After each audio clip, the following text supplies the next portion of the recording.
Alors que la Russie lance de nouvelles vagues de drones contre les ports ukrainiens de la région d'Odessa, la situation sur le terrain évolue rapidement à l'est du pays. Les forces de Moscou enregistrent des avancées notables, tandis que des unités ukrainiennes se retirent dans l'urgence, abandonnant des postes de commandement, du matériel militaire intact et parfois même des équipements sensibles. Cette dynamique militaire se déroule dans un contexte de démonstration de force plus large, où Vladimir Poutine met en avant des missiles hypersoniques aux abords de l'Alliance Atlantique, pendant que Donald Trump annonce des frappes directes contre des cibles en territoire vénézuélien. Selon les autorités navales ukrainiennes et le gouvernement de Kiev, la Russie a lancé de nouvelles attaques de drones contre les infrastructures portuaires d'Odessa.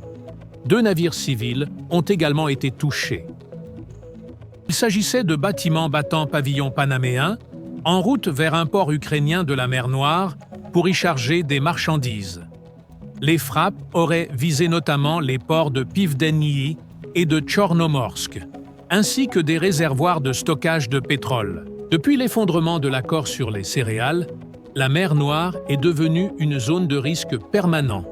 Chaque attaque dans cette région entraîne des coûts économiques directs et fragilise davantage l'économie ukrainienne. Sur la ligne de front, le ministère russe de la Défense affirme avoir pris le contrôle de plusieurs localités, notamment dans les régions de Kharkiv et de Zaporijia, selon Moscou.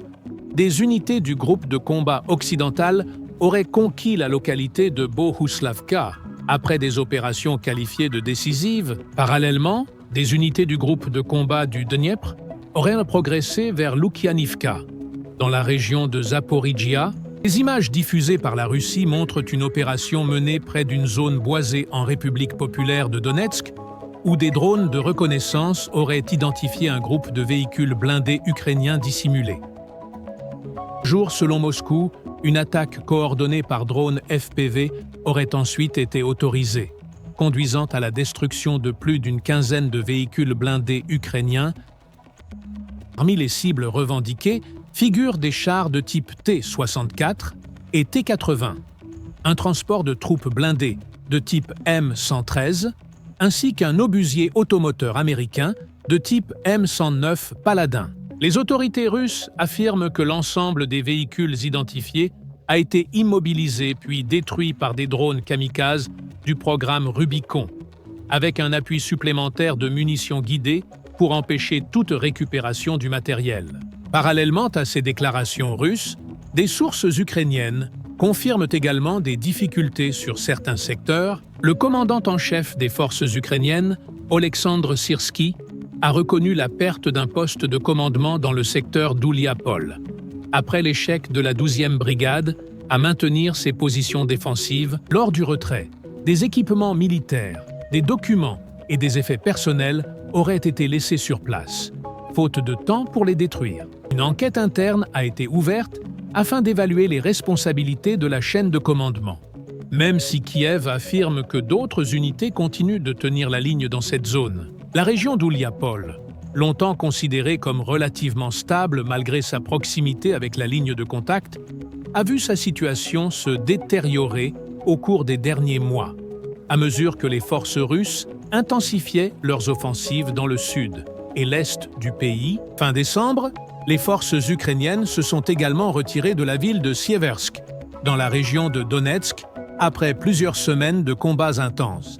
Cette localité constituait un point clé sur l'axe menant vers Sloviansk, l'un des centres urbains majeurs de la région. Selon des responsables ukrainiens, l'un des facteurs déterminants de ces replis est l'utilisation croissante par la Russie de drones à fibre optique, dotés d'un rayon d'action supérieur à plusieurs dizaines de kilomètres, rendant certaines positions extrêmement difficiles à défendre. Malgré cela, l'Ukraine poursuit ses propres opérations. Le commandant des forces ukrainiennes de système sans pilote, connu sous le nom de Madyar, a affirmé que des frappes avaient été menées contre une installation russe de stockage et de lancement de drones située à l'aéroport de Donetsk. Selon lui, ce site servait de centre logistique, de zone d'entraînement et de bases de lancement pour différents types de drones utilisés par les forces russes. Sur le plan diplomatique, le Kremlin a annoncé un durcissement de sa position dans les négociations visant à mettre fin à la guerre. Après avoir accusé l'Ukraine d'avoir ciblé une résidence présidentielle russe, le porte-parole du Kremlin, Dmitri Peskov, a déclaré que cet incident visait à faire échouer le processus de négociation et que la réponse de Moscou serait déterminée par les forces armées russes. Kiev, de son côté, rejette catégoriquement ces accusations, affirmant qu'aucune preuve n'a été présentée et que l'attaque n'a jamais eu lieu. Les autorités ukrainiennes rappellent que la Russie a déjà, par le passé, utilisé des accusations similaires pour justifier des escalades militaires. Dans ce contexte tendu, la Russie a également diffusé des images montrant le déploiement de son système de missiles hypersoniques à capacité nucléaire Oreshnik sur le territoire du Bélarus. Le message est clair. En cas de conflit majeur, Moscou serait en mesure de frapper des cibles à travers une grande partie de l'Europe. En un temps réduit, le Bélarus, frontalier de pays membres de l'Alliance atlantique comme la Pologne, la Lituanie et la Lettonie, offre à la Russie une profondeur stratégique supplémentaire et réduit considérablement les délais de réaction en cas de crise. Enfin, en dehors du théâtre européen, Donald Trump a affirmé que les États-Unis avaient mené une frappe contre une zone du Venezuela utilisée, selon lui, pour le chargement de drogue à destination du trafic international. Il s'agirait de la première opération terrestre ou semi-terrestre américaine connue sur le sol vénézuélien au début de la campagne de pression contre le gouvernement de Nicolás Maduro.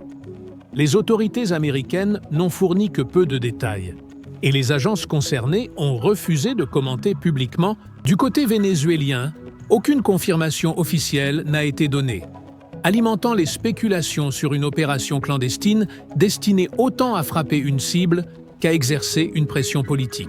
Pris dans leur ensemble, ces événements montrent à quel point la scène internationale est entrée dans une phase de tensions multiples, où les conflits régionaux, les démonstrations de force stratégiques et les opérations discrètes s'entremêlent. De l'Ukraine à l'Amérique latine, les lignes rouges se multiplient et chaque action, qu'elle soit militaire ou politique, semble rapprocher un peu plus le système international d'un point de rupture.